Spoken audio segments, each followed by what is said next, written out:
ላዩ ያምራል፣ ጥሩ ነገር ነው። ውስጥ ሲገባ ምግብ የለውም። አንዳንድ ቤት አለ ላዩ ቀለሙ ያምራል፣ ውስጡ ሲገባ በተለያየ ቀለም ታፍኗል። አንዳንድ ቤት አለ እዚህ ቤትስ ብገባ ብለን እንፈልግና ወይ ጥበቃው ወይ ውሻው ወይ የሆነ ነገር ወይ ባለቤቱ ስስታም ነው ቤቱን እንዲሁ ብለን እንኳን ለማየት መግባት አንችልም። የዚህ ዓለም ቤት ጣጣው ብዙ ነው። ይቺ ቤት ግን በውስጧ እንጀራ የያዘች ናት። መዝሙረኛው ቅዱስ ዳዊት በመዝሙር 92 ቁጥር 5 ላይ ለቤትከ ይደሉ ስብሐት እግዚኦ ለነዋህ መዋዕል፣ አቤቱ ጌታ ሆይ ለቤትህ ለረጅም ዘመን ምስጋና ይገባል ይላል። የእሱን ታሪክ አንተርክም። የትምህርታችን መሰረታዊ ዓላማ ነቢየ እግዚአብሔር ቅዱስ ዳዊት ቤት ብሎ የጠራት ማናት የሚለውን እናያለን። ከዛም ደግሞ ለምን እናመሰግናታለን፣ ምስጋና ይገባል ደግሞ ለምን አለ የሚለውን ከዕለቱ ታሪክ ጋር አያይዘን የዕለቱን ታሪክ ሰምተን ወደ የቤታችን እንሄዳለን። እግዚአብሔር ሁላችንን እንዲያስተምረን በጎ ፈቃዱ ይሁንልን። እንግዲህ ለቤትህ ምስጋና ይገባል። በዚህ ዓለም በጣም የሚያማምሩ ቤቶች የሰሩ ሰዎች አሉ። አቶ ገሌ እንዴት አይነት ቤት ሰርቷል ተብሎ ሰውየው ይመሰገናል እንጂ ይህ ፎቅ ምስጋና ይገባዋል ተብሎ አያውቅም። ይህ ቪላ ቤት ምስጋና ይገባዋል ተብሎ አያውቅም። ይህ ጎጆ ምስጋና ይገባዋል ተብሎ አያውቅም። ያን የሰራው ባለቤቱ ግን ገሌ ጀግና ሰራተኛ ነው፣ ጠንካራ ነጋዴ ነው፣ እንዴት አድርጎ አስቦታል እየተባለ ምስጋናው የሚቀጸለው ለባለቤቱ ነው። ነቢየ እግዚአብሔር ቅዱስ ዳዊት ግን ለቤትከ ይደሉ ስብሐት እግዚኦ ለነዋህ መዋዕል፣ አቤቱ ጌታ ሆይ ለአንተ ቤት፣ አንተ ለሰራሃት ቤት፣ አንተ ለኖርህባት ቤት፣ አንተ ዓለሙን እንደገና ቤት አድርገህ ለሰራህባት ቤት ምስጋና ይገባል ብሎ የተናገረላት ሌላውን ትተን ዛሬ የመሰባሰባችን ምክንያት የሆነችው ስለ እመቤታችን ስለ ቅድስት ድንግል ማርያም ነው። ታዲያ ነቢዩ ለቤትህ ምስጋና ይገባል ብሎ የሚዘምርላት በአብራኩ ይዟት ነው። ይቺ ቤት በአብራኩ አለች፣ በዳዊት አብራክ አለች። ከ1000 ዓመት በኋላ በምድር ተገልጣ ለምትታየዋ ንጽሕት ቤት በአብራኩ ላለችዋ ቤት ምስጋና ይገባል እያለ በትንቢት መነጽር ትእዛዛዊነትም ያለው ትውልድ እስከ መጨረሻው ሳያቋርጥ እግዚኦ ለነዋህ መዋዕል ያለማቋረጥ ፍጻሜ የሌለው ዘመን ለቤት ምስጋና ይገባል እያለ ትንቢት ይናገራል፣ ያመሰግናል። ይቺ ቤት ግን ደግሞ ያለችው በእሱ አብራክ ውስጥ ነው። በማን አብራክ ውስጥ? በማን? በዳዊት። ቤትን በአብራኩ ይዞ እመቤታችን የዳዊት ልጅ ትባላለች። ግን የሚገርመው የትኛው ፍጡር እናንተ እናቶቻችን እንኳን ገና ለቀጣይ ልጅ ለሚወለደው ቀርቶ በሆዳችሁ ለያዛችሁት ሕፃን በሆድ ውስጥ ላለ ጽንስ እንኳን መልኩ ቀይ ይሁን ጥቁር ይሁን ምን አይነት ይሁን የሚታወቅ ነገር አለ? ነቢይ እግዚአብሔር ቅዱስ ዳዊት የመልኳን ፍጻሜ ጨምሮ የመልኳን መጠን ሳይቀር በተገለጠለት አውድ ይናገርላታል እና በኋላ ዘመን ይቺ ቤት ከ1000 ዳዊት ትንቢት ከተናገረ በኋላ ከ1000 ዘመን በኋላ ይቺ ቤት በዚህ ዓለም ተሰራች ማለት ተወለደች።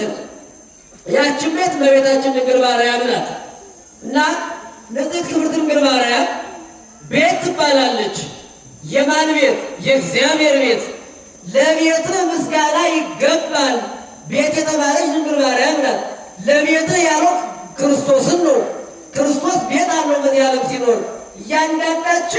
እያንዳንዳችን እናት አለን፣ እያንዳንዳችን አባት አለን። ክርስቶስ በዚህ ዓለም ሲኖር አባት የለውም፣ እናት አለው። ቤቱ ድንግል ማርያም ናት። ሌላ ቤት አልሰራም። እኔና እናንተ እናቶቻችን ይታቀፉናል፣ እናቶቻችን ያዝኑናል፣ እናቶቻችን ብዙ ነገር ያሳድጉናል። ከዚያ በኋላ ራሳችን ስንችል ቤት ያሰሩናል። ክርስቶስ ግን እኛ እንደተወለድን ከእሷ ተወልዷል። እኛ ጡት እንደምንጠባ ክርስቶስ ጠብቷል። እኛ ሕፃናት እንደምንሆነው ሁሉ ከኃጢአት በስተቀር ክርስቶስ ሆኗል። እንደዚህ አሁን እናድገን ቤት እንሰራለን። ክርስቶስን ግን አሳድጋ ቤት አልሰራም ክርስቶስ በዚህ ዓለም። ለምን? ቤቱ ከድንግል ማርያም በስተቀር በዚህ ዓለም ሌላ ቤት የለውም። ከማን በስተቀር? መናገር ብርቅ ነው። የእመቤታችን ስሟ ሲጠራ ዝም የሚል አንደበት ሰይጣን እያበረታታ ነው ማለት ነው። ስለዚህ ሌላ ቤት አለው ክርስቶስ። ማነው ቤቱ? ማናት ቤቱ? ድንግል ማርያም ነው። ስለዚህ ለዚች ቤት ምስጋና ይገባል አለ። ለምን የሚሉ ነጥቦችን እናንሳ። ለምን ምስጋና ይገባል? ምስጋና ይገባታል። በውስጧ መጠጥ የያዘች ናት፣ ምስጋና ይገባታል አለ። በውስጧ ሰላም የያዘች ናት፣ ምስጋና ይገባታል። በውስጧ ዓለምን የያዘች ናት፣ ምስጋና ይገባታል። ለቤትከ ይደሉ ስብሐት። አንተ ላደርህባት፣ አንተ እንጀራ ነህ፣ እንጀራውን አንተን ለሰጠች ቤት ምስጋና ይገባታል። አንተ ውሃ ነህ፣ የሕይወት ውሃ ነህ፣ አንተን ላፈለቀች ቤት ምስጋና ይገባታል። አንተ ሰላም ነህ፣ ሰላምን ላፈለቀች ቤት ምስጋና ይገባታል። አንተ ራስህ ቤት ነህ፣ ቤትን ለወለደች ቤት እመቤታችን ቤት ናት። ግን ቤትን ወለደች። ማንን ወለደች? ምእመናን ማንን ወለደች? ክርስቶስ ቤት ይባላል፣ መኖሪያ ነው።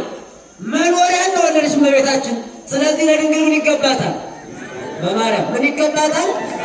ምን ይገባታል? ምስጋና ይገባታል። ምክንያቱም እንጀራን የወለደች ምስጋና ይገባታል። ቤትን የወለደች ምስጋና ይገባታል። ሰላምን የወለደች ምስጋና ይገባታል። ለቤትከ ይደሉ ስብሐት እግዚኦ ለንዋህ መዋዕል። እስከ መቼ ድረስ ያለማቋረጥ እንዲህ እያለ ቅዱሳን መላእክት ሳይቀሩ ትነነያ እያሉ የሚያመሰግኗት እመቤታችን ቅድስት ድንግል ማርያም ይልቁንም እርቅ የተፈጸመባት ዓለም ከእግዚአብሔር ጋር የታረቀባት ሰውና መላእክት የታረቁባት ሰውና እግዚአብሔር የታረቁባት ሕዝብና አሕዛብ አንድ የሆኑባት ምግብ የተገኘባት ይህችን ንጽሕት ክብርት እመቤታችንን ቅዱሳን መላእክት ሁሉ እየገረማቸው እየደነቃቸው የእግዚአብሔር ጥበቡ ይህን ዓለም ሊያድን የፈጠራት ረቂቅ ጥበቡ መሆኑን እያዩ እመቤታችንን ሁሉ ብፅዕት አንቲ፣ አንቺን ንድ ነሽ፣ አንቺ ክብርት ነሽ፣ ከእኛ ትበልጫለሽ። እኛ ሥጋ የለንም፣ ሥጋ ከሌለን ከእኛ ግን በክብር አንቺ ትበልጫለሽ። እኛ ረቂቃን ነን፣ አንቺ በምስጢር ከእኛ ትረቂያለሽ። እኛ እግዚአብሔር ምስጢር እናውቃለን፣ ያንቺን ያህል ግን አናውቅም፣ ከሁሉ በላይ ነሽ እያሉ ቅዱሳን መላእክት ሁሉ ሳይቀር የሚያመሰግኗት እመቤታችን ክብር ምስጋና ይድረሳትና አንተ ላደረባት ቤት ምስጋና ይገባታል እያሉ ሲያመሰግኗት በዚህ ዓለም እመቤታችን ይህን ምስጋና በነቢያት አንደበት የተነገረላት ንጽሕት ክብርት ድንግል ማርያም ዛሬ ለምን ተሰበሰብን ካላችሁኝ እንዲህ የተባለች የምትመሰገን አምላክን ወልዳ እንጀራን ወልዳ ሁሉን ነገር ወልዳ የዓለሙን ምግብ የዓለምን ሰላም ወልዳ እሷ ግን ሰላምን ወልዳ በዚህ ዓለም ሰላም ሳታገኝ የኖረችው እንጀራን ወልዳ ተርባን የኖረችው የሕይወቱን ወልዳ ተጠምታን የኖረችው ቤትን ወልዳ ቤት አልባ ሆና የኖረችው እመቤታችን ቤት አልሰራችው። ለቤት ምስጋና ይገባታል ይላል ዳዊት። እሷ ግን ቤት የላትም። ለምን? ራሷ ቤት ናት። የማን ቤት? የእግዚአብሔር ቤት። የማን ቤት? የዓለም ቤት። ክርስቶስ ከእሷ ሲጸነስ ዓለሙን በእጁ ይዞት ነው። ስለዚህ ለዚች ምስጋና ይገባታል እየተባለ የተነገረላት ንጽሕት ክብርት ድንግል ማርያም ክርስቶስን ወልዳ በዚህ ዓለም አይሁድ እንዳንገላቷት እንዳሰቃዩት ልክ በዚህ ዘመን እንደሚያወጧት እንደሚያወርዷት አይሁድ አሁንም አላረፉላትም። ለድንግል ማርያም ተረፋለውን እሷን የሚጠላ እሷን የማይወዳት ነው እና አምላካችን መድኃኒዓለም ኢየሱስ ክርስቶስን ከወለደች በኋላ ክብርት ድንግል ማርያም 64 ዓመት ብቻ በዚህ ዓለም ኖራለች። ልብ በሉ።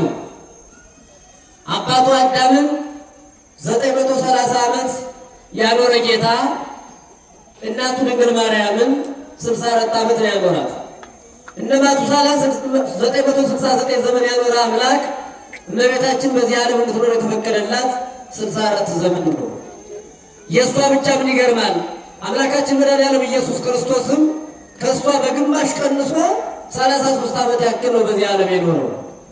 ለምን የሆነ ስንል እግዚአብሔር የወሰናት ጊዜ ይቺ ስለነበረች ነውና እንደምታውቁት እመቤታችን ድንግል ማርያም 64 ዓመት እንዴት ሆኖ ነው የሚሞላት? እንዴት ነው አቆጣጠሩ? የሚልም ካለ ለምሳሌ ሁላችሁ እንደሰማችሁት ቅዳሴ ማርያም ስታስተረጉሙ የሰነበታችሁ ታሪኩን በደንብ ሰምታችሁ ይሆነ። በእናት አባቷ ቤት ስንት ዓመት ኖረች? ቶሎ ቶሎ መልሱ። 3 ዓመት። በቤተ መቅደስ ስንት ዓመት ኖረች? ቶሎ ቶሎ ትደምራላችሁ። ስንት ዓመት ኖረች? ስንት ሆነ ሲደመር? 15። ጌታን ጸንሳ ደግሞ ስንት ጊዜ ቆየች? 9 ወር ከ5 ቀን አይደለ? እሺ ስንት ሆነ? ስንት ሆነ? አዎ ይሄ አቅራብ ስሌት የሚባል አለ። ወደ 16 ወስዶ ነው የሚቆጠረው። እሺ ከዛስ ጌታ ጋር ደግሞ ክርስቶስ ሞላ ደግሞ ስንት ዓመት ኖረች?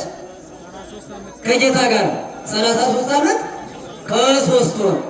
ከዛ ደግሞ ክርስቶስ ይህንን ዓለም አድኖ ሙቶ ተነስቶ ካረገ በኋላ ደግሞ 15 ዓመት ሆነ። ስንት ዓመት ሆነ? ስንት ዓመት ሆነ? 64 ዓመት አልሆነም? 64። ይህ ከወራት በኋላ መድኃኒዓለም ኢየሱስ ክርስቶስ እናቱን ከዚህ የመከራ ዓለም ሊያሳርፋት ፈለገ ነው። ሊያሳርፋት ሲፈልግ ጥር 21 ቀን በዘመነ ሉቃስ እመቤታችን ቅድስት ድንግል ማርያምን ክርስቶስ እናቴ ሆይ ይበቃሻል፣ ይህ ዓለም ያንቺ አይደለም፣ እስካሁን ድረስ ያየሽው መከራ ይበቃል፣ ነፍስሽን ከሥጋሽ ለይቼ ልወስድሽ ነው አላት። እመቤታችን ደግሞ ምን አለች? ይገርማል። እኒህ አንተን የወለዱ ቤትን የወለዱ ዓለምን የወለዱ ሰላምን የወለዱ እድሜን የወለደ ይሞታል ወይ አለች። አያችሁ፣ ክርስቶስ እኮ እድሜ ነው አይደል እንዴ? እድሜን የወለደ እንጀራን የወለደ ሰማይና ምድርን ሰማይ ይሞታል ወይ? ቆይ እንጂ ኧረ ቆዩ ሁላችሁ ሌላት ነው ሳይገባችሁ እንዲ ለምት አሁን እልል የሚያስብል ምን ተናገሩ? አሁን ስለ ሞት እያወራሁ እልል ይባላል። ስለዚህ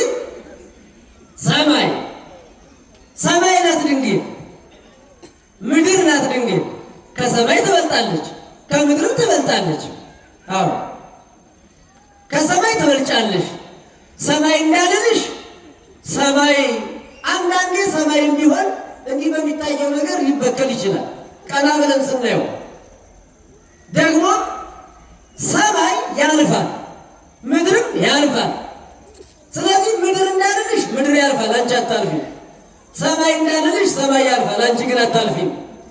አንቲ ታቢም ሰማይ ቅዱስ ኤፍሬም አንቺ ከሰማይ ትበልጫለሽ። ወተከብሪ ምድር በምድር ካሉ ነገስታትም ትበልጫለሽ። እነዚህ ያልፋሉ። ያንቺ ክብር፣ ያንቺ ዘላለማዊ እናትነት፣ ያንቺ ድንግልና፣ ያንቺ አኗኗር ግን የሚያልፍ አይደለም። እንኳን እመቤታችን ድንግል ማርያም ሰው ከሰማይ እንደሚበልጥ ታውቃላችሁ? እናንተ ካወቃችሁበት እኮ ከሰማይ ትበልጣላችሁ። ከማን ትበልጣላችሁ? ከማን ትበልጣለን? ከሰማይ ይበልጣል እኮ ሰው። እንኳን ድንግል ማርያም ለምን ሰው አያልፍም? ለጊዜው ቢሞት በኋላ ምን አለ? ሰማይ ግን ምን ይላል? ያልፋል። እንኳን ንጽሕት ክብርት ድንግል ማርያም። ስለዚህ ግድ ነው ፍጡር ሆኖ እንኳን ፍጡር እኔ በለበሱት ሥጋ ሞትን ቀምሻለሁ፣ ወደዚያኛው ዓለም መሸጋገሪያ። ሞት ማለት ደግሞ እንደ ደመና ነው። ቅዱስ ጳውሎስ እንደነገረን በደመና እንመሰጣለን እንነጠቃለን ሲል ደመና ሞትን ደመና ይለዋል። ምንም እንኳን ለኋላ ለትንሣኤ የተነገረ ቢሆንም ሞት መሸጋገሪያ ልልይ ነው። ከዚህኛው ዓለም ወደዚያኛው ዓለም መሸጋገሪያ ነው። ስለዚህ ግድ ነው ነፍስሽ ከሥጋሽ ትለያለች። አይሆንም ማለት ከዛ በኋላ ነው እንግዲህ በሲኦል ያሉ ነፍሳትን እግዚአብሔር መላእክት ወስደው እንዲያስጎበኟት አደረገ።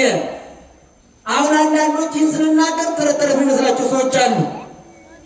እነዚህ ሰዎች አየሻቸው፣ ቃል ኪዳን ለአንቺ የሚሰጥበት ቀን ደርሷል። አንቺ ነፍስ ከሥጋሽ ስትለይ ይሄ ቃል ኪዳን ይሰጥሻል። ለምን ብለው ኃጥአን የአንቺን ስም ተማጽነው ይድናሉ። በእኔ ቃል ኪዳን ምክንያት እነዚህ ሁሉ የሚድኑ ከሆነ እንኳን አንድ ጊዜ 7 ጊዜ ለሞት ስንት ጊዜ ለሞት በማርያም ስንት ጊዜ ልሙት? አሁን ነው ማመስገን እመቤታችንንማ 7 ጊዜ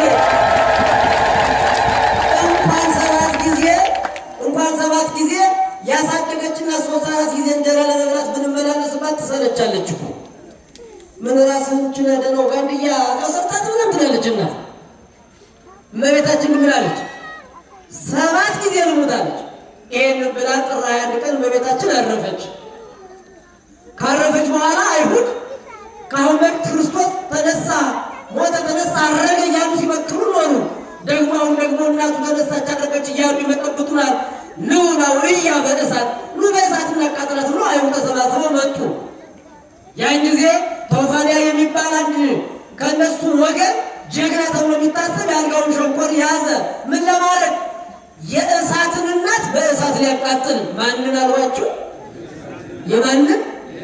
የእሳትን እናት ለሊሁን እንደ እሳት እሳተ መለኮት ራሱ እሳት የተባለውን ጌታ የወለደች ድንግልን እናቃጥል አለ። ክብር ይግባትና ያን ጊዜ መልአኩ በሰይፍ ቀጠው። ታላቁ መልአክ ቅዱስ ገብርኤል የብስራቴን ማረፊያ አለ። ያበሰረ እሱ ነበረ። የብስራቴን ማረፊያ እንዴት አለና መጥቶ በሰይፍ ቀጠው። ቅዱስ ጴጥሮስ ጸልዮ እጁን መለሰለት። እመቤታችን ግን እንዲህ አድርጎ ልጇ መላእክትን ወስዶ ነጥቀው በዕፀ ሕይወት ስር እንዲያስቀምጧት አደረገ። መቼ ነው ይቀኑ? ጥሩ ነው ታሪክ መስማት። መቼ ነው ይቀኑ? ጥር 21። ከዚህ በኋላ እመቤታችን እንዲሁ ዮሐንስ አብሮ ሄዶ ገነት ድረስ ሄዶ ድንግል ማርያም ያለችበትን አጎብኝቶ ያውቅ ነበርና ሐዋርያትን መጥቶ እንዲህ አላቸው። ዛሬ ለምን እንዲህ እናከብራለን የሚለውን ለመንገር ነው። እመቤታችን እኮ ከዕፀ ሕይወት ስር ነው ያለችው። ምን ነው መቼ ወሰዳት? ጌታዋ መቼ ወሰዳት? አይ እዛ ነው ያለችው። እንዴት አንተ እኛስ በዓለም ተዟዙረን ልናስተምር እኩል ስልጣን የተሰጠን እኛስ ደቀ መዛሙርት ተምረን የለን? ለምን ይህን ምስጢር ጌታችን ደበቀን? ስለዚህ አምላካችን እንማጸነው። እነ ዮሐንስ እመቤታችንን እንያል። ማንን እንይ? አሁን በደንብ አይናችሁን ግለጡ። ማንን ማየት ነው የምትፈልጉ? እዚህ ብትታይ ስር አለ። ማንን ልናይ መጣን? ማንን ልናይ መጣን? የማን ቤት ስለሆነች? የእግዚአብሔር። ስለዚህ ምን እናደርግላታለን? እንሰግድላታለን። ምን እናደርግላታለን? ከዛ ደግሞ ምን እንላታለን? እናመሰግናታለን። የማን እናት ስለሆነች እሷን ልናይ መጣን። እንድታየን ብለን እኛ ልናያት መጣን። እሷን ማየት አለብን አሉ። ይህ ደግሞ እመቤታችንን ማየት የሚቻለው በሱባኤ ነው። እንኳን ሌላኛ አንዳንድ ችግር ሲገጥመን እንኳን ንጽሕት ክብርት ድንግልን ለማየት ሱባኤ እንገባለን። ሐዋርያት ተሰብስበው ሱባኤ እንግባና አምላካችንን ጠይቅ ብለው ነሐሴ 1 ቀን ሱባኤ ገቡ። ተመልከቱ፣ ነሐሴ 1 ቀን ሱባኤ እህል ሳይበሉ ውሃ ሳይጠጡ። አንዳንደኛ ሱባኤ ስንገባ አሁን ምናልባት የከተማ ሰው ገና እስኪ ደብረ መንክራት እንጂ ሱባኤ ሊዚልና ቤቱ ብቻ ይቀራል እንጂ ሌላው ዕቃ በሙሉ ገዳል ይገርማል። ቤት በቃ ፍራሹ ትልቅ ፍራሽ ይሄዳል። ምግቡ ዝም ብሎ በኩንታል ይሄዳል። ብዙ በቃ ስልኩ በተለያየ አይነት ይሄዳል። ከዛ ተኝቶ ብሎ ፌስቡክ መጎርጎ ለውጥ ያደረገ የቤት ለውጥ ብቻ ይሆናል ማለት ነው። ሐዋርያት ምንም ሳይቀምሱ እመቤታችንን ፍለጋ እንድትገለጥላቸው ወደ እግዚአብሔር አመለከቱ። እግዚአብሔር አምላካችንም ነሐሴ 14 ቀን በዕለተ እሁድ እግዚአብሔር አምጥቶ ከዕፀ ሕይወት ስር መላእክት አምጥተው ለቅዱሳን ሐዋርያት አስረከቡ። ቅዱሳን ሐዋርያት ነሐሴ 14 ቀን እመቤታችንን አስከሬኗን ምንድነው ስጋዋን ትኩስ አድርጎ አምጥቶ ሰጣቸው። ያን ጊዜ ደስ ብሏቸው ድንግል ማርያምን ነሐሴ 14 ቀን በዕለተ እሁድ ቀበሯት። ምን አሏት? እነማን ናቸው? ሐዋርያት። ከዚያ በኋላ እመቤታችን ዕለቱን በዕለተ ሰንበት እሁድ በተቀበረችበት ዕለት በክብር ተነስታለች። ክብር ምስጋና ይድረሳት። እናታችን በክብር ተነስታለች፣ አርጋለች። ታዲያ ዛሬ በ16 ለምን እናከብራለን? ይችን ተናግሬ ትምህርት ልጨርስ። አሁን እመቤታችን ያረገችው መቼ ነው? ነገ በ14 ምን ቀን እሑድ ቀን አሁን ሊቃውንቱ ማጠገቤ ስላሉ በዚያው እንዲያግዙ ብዬ ነው። የእመቤታችን ትንሣኤ እንደማን ትንሣኤ ነው የሚባል? እንደ ጌታ ትንሣኤ ማለት 3 ቀን 3 መዓልት 3 ሌሊት አድራ ተነሳች ማለት አይደለም አሉ ኔታ። ታዲያ ፍጥረት ሁሉ ትንሣኤ የሚደረግ መቼ ነው? በዕለተ እሑድ ነው አይደል? የተነሳችበት ዕለት እሑድ ስለሆነ ዕለቱን ነው እንጂ 3 ቀን አይደለም። አሁን እሑድ ተቀብራ 3ኛው ቀን መቼ ነው የሚሆነው? ማክሰኞ። ማክሰኞ ደግሞ ትንሣኤ ነው። ትንሣኤ የሚባል ነገር ያለ መቼ ነው? በዕለተ እሑድ ነው ማለት። ዛሬ ታዲያ ለምን እናከብራለን ካላችሁ ይህንን ሲያደርጉ ከሐዋርያት መካከል ደግሞ አንዱ ቶማስ የሚባለው አልነበረም። ቶማስ እና ቶማስ እንደቼ ከምትባል ሀገሩ ሲያስተምር ሰንብቶ ሲመጣ እመቤታችን በ14 ተቀብራ እንደገና ደግሞ ተነስታ ስታርግ በደመና እንዳሁኑ ፕሌን የለ ምን የለ ሐዋርያት በደመና ነው የሚያሽከረክሩ። ትራንስፖርታቸው ደመና ነው። በዚያ ተጭኖ ሲመጣ መንገድ ላይ እመቤታችን ስታርግ ቶማስ ደግሞ ወደ እነ ጴጥሮስ ሲሄድ አያችሁ፣ ወንድሞች እንዴት ከርመው ይሆን ብሎ በናፍቆት ሲሄድ መንገድ ላይ ተገናኙ። ማንና ማን? በማርያም ማንና ማን? እመቤታችንና ሐዋርያው ማን? ቶማስ። የትኛው መንገድ ላይ? በየትኛው መንገድ? በደመና። እሷ ስታርግ እርገቱ እርገት ዝም ብሎ እንዳይመስላችሁ፣ ዝም ብቻዋን ማድረግ እንዳይመስላችሁ። ዳዊት መሰንቆውን ይደረድራል። ዳዊት ለቤትህ ሄደሉ ስብሐት ለቤት ምስጋና ይገባል ብዬ ትንቢት የተናገሩልሽ እናቴና ልጄ አለ ዳዊት። እናቴና ልጄ እያለ በገናውን ይደረድራል። እነ ዕዝራ መሰንቋቸውን ይዘዋል።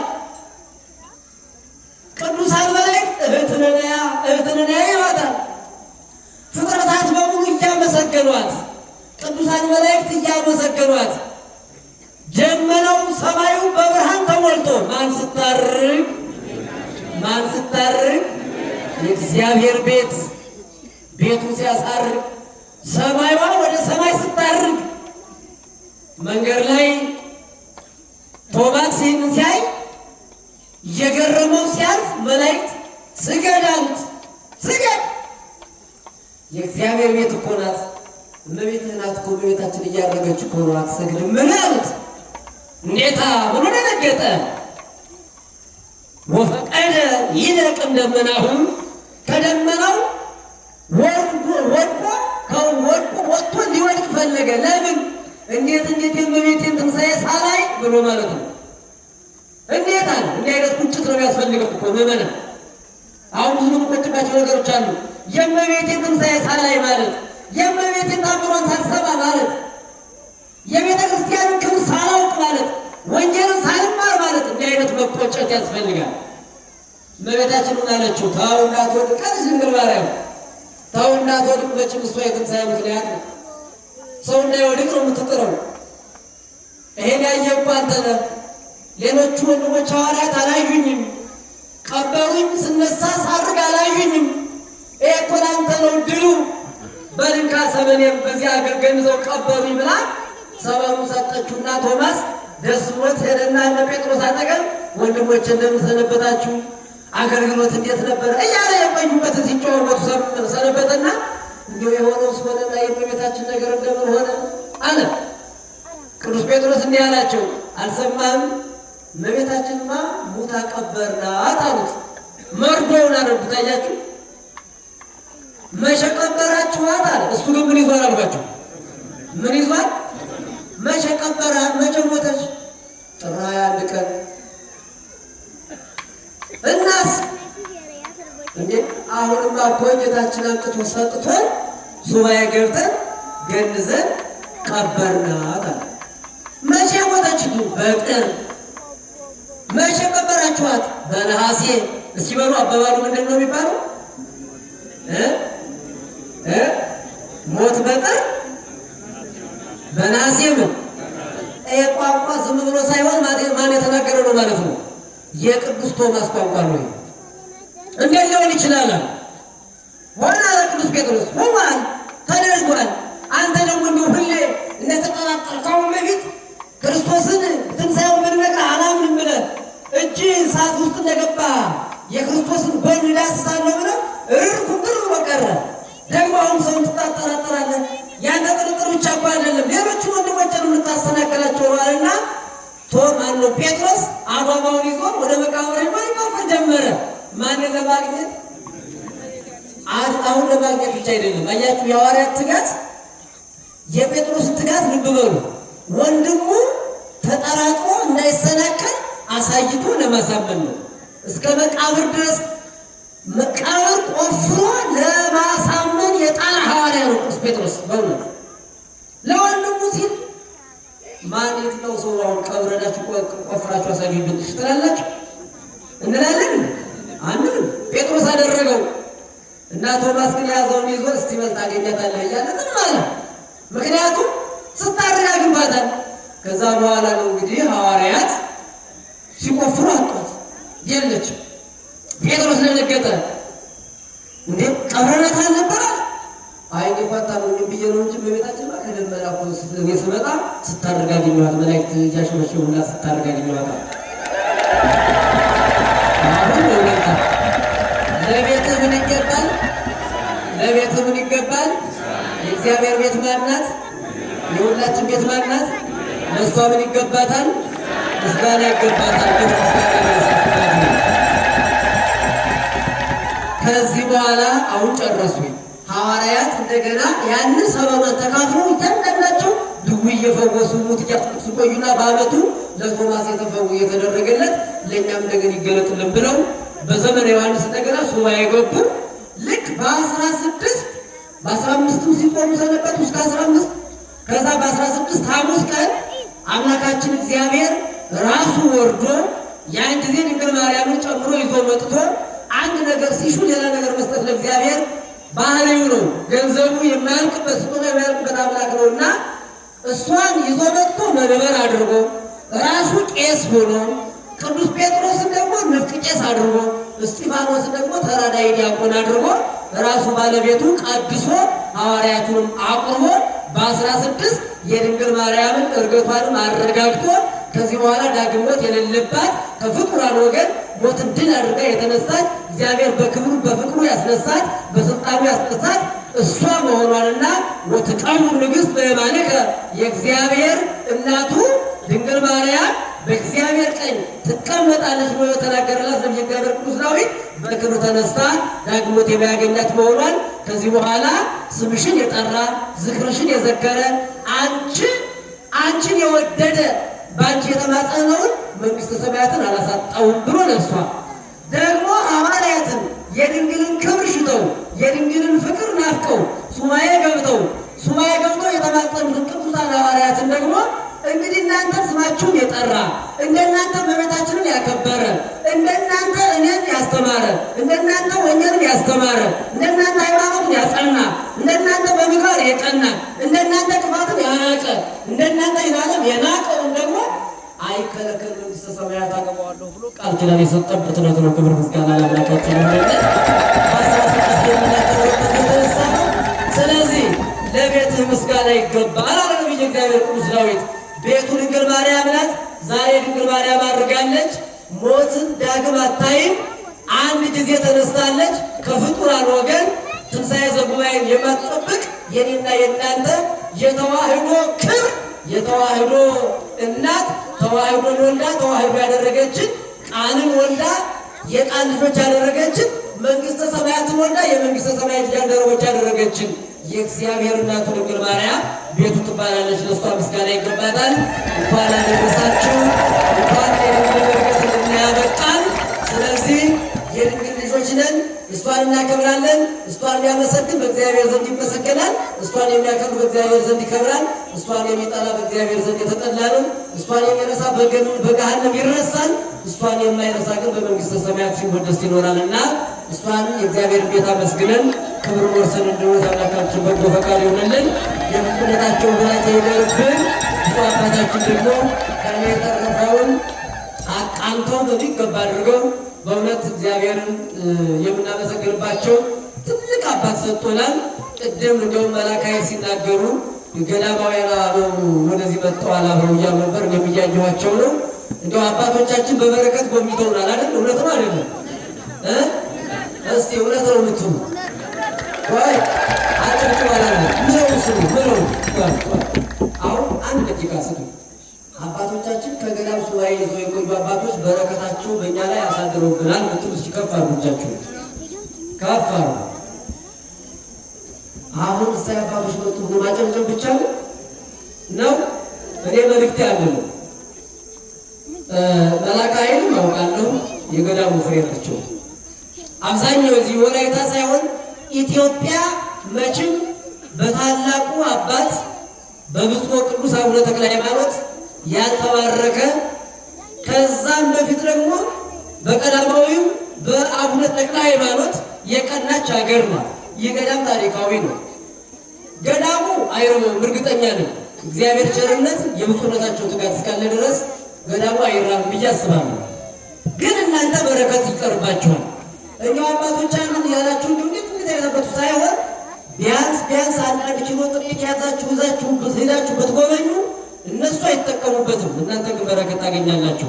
ቤታችሁ አጠገብ በረከት እየታፈሰ ሌላ ሀገር የምትንከራተቱ ሰዎች እያት መንግስተ ሰማያት እዚህ ደብረ መንክራት አለች። ይህችም ራሷ መንግስተ ሰማያት ነው የትም ቦታ። ስለዚህ ገዳም አለን ማለት ብሎ ሳይሆን እየሄዳችሁ ምን ጎደለ፣ ምን እናሟላ፣ ምን እንስራ እስኪ ምን አለ የምትሉ አጨብጭቡ። አዎ ገዳማችን እኛ ካልጠበቅነው ማን ይጠብቅልናል? ሌላ ይናይል እንዳያየው ጥሬም ሆነ ሽሮም ሆነ ሽሮ እንኳን ባይበሉ የሚቻለንን እየወሰድን አድርገን ገዳማችንን አባቶቻችንን እንጠብቃለን የምትሉ ከፍ አድርጋችሁ እግዚአብሔርን አመስግኑ። አዲስ ላይ ተጣጣላችሁ እስኪ እመቤታችንን አመስግኗት። ገዳሙ የኛ ነው፣ የሚያስፈልገውን ሁሉ እናሟለን የምትሉ ደግሞ በደንብ አጨብጭቡ እስኪ። አዎ የእነዚህ አባቶች በረከት ቀላል እንዳይመስላችሁ። አንደበታቸው ከጸሎት እጃቸው ከመንፈሳዊ ስራ የማይቋረጥ በእነሱ ጸሎት ነው እንጂ አሁን እኛ እዚህ ቁመን ስንንተባተብ የሰበክን ይመስለናል። እንዳይመስላችሁ እነሱ በሕይወታቸው የሚሰብኩት 80 ቅዱሳት መጻሕፍትን የሚተረጉሙልንና እነሱ የሰጠን አምላካችን ክብር ምስጋና ይግባው። የብፁዕነታቸው ቡራኬ በሁላችን ላይ ይደርብን። ለቤት ምስጋና ይገባል። መዝሙረ ዳዊት መዝሙር 92 ቁጥር 5 ያስተማረን የመከረን የገሰጸን አምላካችን ክብር ምስጋና ይግባው። የገዳማዊውን በረከት በሁላችን ላይ ይደርብን። እግዚአብሔር ይስጥልን።